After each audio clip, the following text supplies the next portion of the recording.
বলপূর্বক রক্তদান বা উপহারপূর্বক দামি উপহারপূর্বক রক্তদান, লোভ দেখিয়ে লোভপূর্বক রক্তদান, এইগুলো আমাদের কাছে খবর এসেছিল বলেই বারবার আমরা বলেছি বেসরকারি রক্তদান প্রতিষ্ঠান যেগুলো আছে, রক্তের ব্লাড ব্যাংক প্রতিষ্ঠান, তারা বিরত থাকতে বলেছি। বারবার বলছি নিয়ম মেনে কাজ করুন, নিয়ম বহির্ভূত কাজ করবেন না।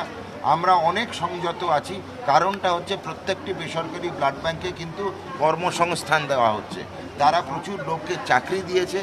আমাদের সামনে উৎসবের মরশুম আসছে, আমরা চাই না উৎসবের মরশুমের আগে কারুর কর্মক্ষেত্র বন্ধ হোক বা কর্মসংস্থান বন্ধ হোক। কিন্তু তাই বলে ভাববেন না আমাদের এই মহানুভবতাটা আমাদের দুর্বলতা। আমরা দরকারে স্বাস্থ্য দপ্তর কঠিন এবং কড়া পদক্ষেপ নেবে। একটি ব্লাড ব্যাংকে বন্ধ করেছি, আমি আশ্চর্য হচ্ছি তাতেও কিন্তু বাকি বেসরকারি ব্লাড ব্যাংক তারা কিন্তু থামছে না, তাদেরকে থামবার সময় এসছে। নিয়মের বলয়ে থাকুন, বেনিয়ম করবেন না, করলে স্বাস্থ্য দপ্তর কড়া পদক্ষেপ নিতে বাধ্য হবে।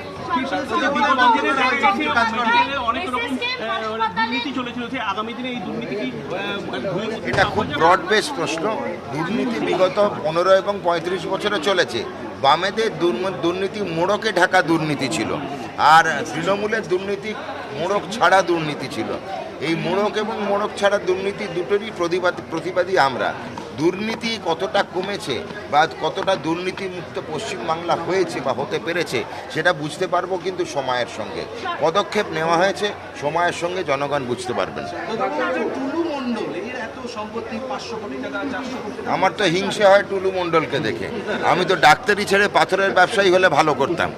দেখুন এরা কি করেছে আমাদের থেকে সাংবাদিকরা বেশি জানে।